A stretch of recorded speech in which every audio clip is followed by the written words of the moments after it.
واهدني يا خالق السبع الشداد السلام علیکم ورحمۃ اللہ وبرکاتہ۔ ریڈیو HRDF میں آپ کا استقبال ہے۔ دوستو، ایک دفعہ قبیلہ بنی سلیم کا راشد بن عبدالرب نامی شخص مکہ جا رہا تھا۔ مکہ مکرمہ میں پھیلنے والا نئے مذہب کے بارے میں مزید جانکاری اکٹھا کرنے کے لیے تھا اس کا یہ سفر۔ اس کے پاس خاندانی دیوتا کی مورتی بھی تھی۔ اس نے اس دیوتا کو غسل دے کر نیا کپڑا پہنایا اور اسے اچھی طرح سے حفاظت میں رکھا۔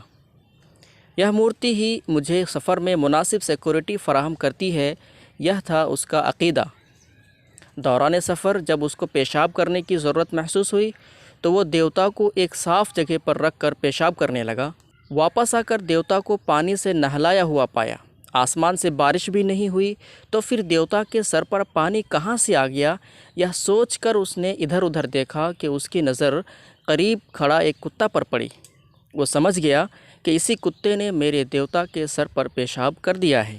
جو اپنے جسم کو کتا سے نہیں بچا سکتا وہ میری حفاظت کیسے کر سکتی ہے؟ ایسا کہہ کر راشد نے اس دیوتا کو زمین پر پٹک دیا اور اپنا سفر جاری رکھا۔ جھوٹے خدائیں کمزور اور لاچار ہوتے ہیں۔ وہ اپنے عابدوں کے لیے کچھ بھی نہیں کر سکتے ہیں۔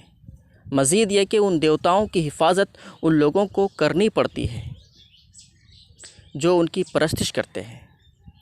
ہمیں ان سے مدد مانگنی چاہیے جن کے اندر مدد کرنے کی طاقت و قوت ہو، لیکن بھکت لوگ جن کے لیے نظر و نیاز اور پرستش کرتے ہیں ان کے اندر مدد کرنے کی اہلیت یا طاقت نہیں ہے۔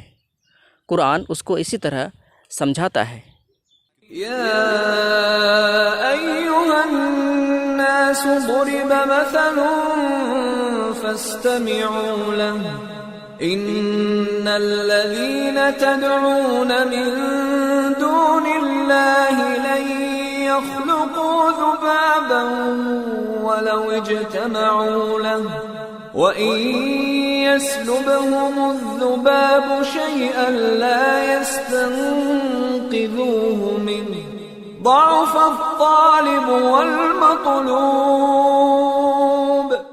اے لوگو، ایک مثال بیان کی جاتی ہے، اسے غور سے سنو۔ یقیناً وہ لوگ جنہیں تم اللہ تعالیٰ کے سوا پکارتے ہو وہ ایک مکھی بھی ہرگز پیدا نہیں کریں گے، اگرچہ وہ سب کے سب اس کے لیے جمع ہو جائیں پھر بھی۔ اور اگر مکھی ان سے کچھ بھی چھین کر لے جائے تو اسے اس چیز کو وہ چھڑا بھی نہیں سکتے۔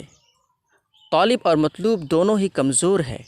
واهدني يا خالق السبع الشداد